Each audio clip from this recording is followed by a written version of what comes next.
On montre donc que si G égale E, G rond F égale l'identité et F rond G égale l'identité sur F, alors F et G sont bijectives et elles sont bijections réciproques l'une de l'autre.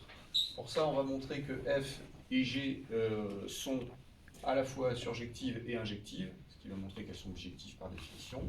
Et enfin, on essaiera d'utiliser ces égalités pour démontrer ça, ça sera assez simple. On commence par montrer que F est surjective. Alors pour ça, on prend, ça va être très rapide, hein, puisque si je prends un Y appartenant à un F, d'accord, je vais montrer que ce Y admet au moins un antécédent par F, d'accord, mais je sais que G rond F de Y c'est Y, et que F, excusez-moi, je suis Y appartient à F, donc c'est plutôt F rond G de Y, d'accord, égale identité sur F de Y, et ça c'est égal à Y par définition, par hypothèse. D'accord, c'est-à-dire donc F de G de Y égale Y. Donc il existe Z appartenant à E, puisque G va de F dans G qui est égal à E dans ce cas-là. D'accord ? Donc il existe Z appartenant à E, tel que F de Z égale Y. Donc je vais montrer que si j'avais pris un Y dans F, il existait un Z appartenant à E tel que F de Z égale Y. Par définition, F est surjectif. Donc ça c'est le premier point. Deuxième point, on va montrer que F est injective. Donc montrons que F est injective. Alors pour cela, comme je vous l'ai dit, on va prendre deux éléments x et x' de E qui ont la même image. Ouais. X, x' appartenant à E, tel que f de x égale f de x'. L'idée étant de montrer que x égale x'. D'accord ? Donc on va appliquer G.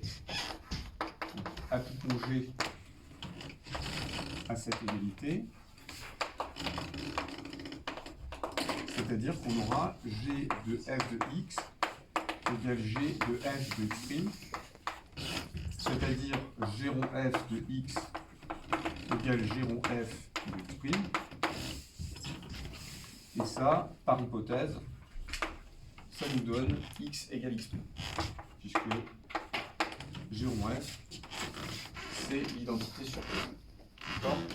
Donc je vais montrer que si on avait ça, alors x égale x', par définition, par conséquence de la définition, hein, quasiment la définition, f est injective.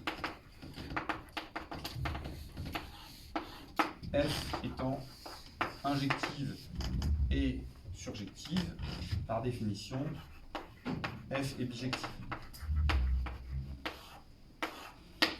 Reste à démontrer que f-1 égale g. Donc pour ça, donc, on précise que f-1 existe, d'accord ? Et en particulier, on a f rond f-1 qui est égal à l'identité sur f et f-1 rond f égale l'identité sur E. Or, par hypothèse, on a par exemple G rond f égale l'identité de E. Donc, G rond f égale l'identité de E rond f-1 égale f-1. D'accord, d'un côté. Et de l'autre, par associativité de la loi de composition, on a que ça fait G rond F moins F moins 1. Ceci, comme je viens de le dire, c'est l'identité sur F. Donc ça fait G rond identité sur F. Hein, je ne réécris pas. Mais G rond l'identité sur F, ça fait G. Donc ça nous fait G égale F moins 1. Bon.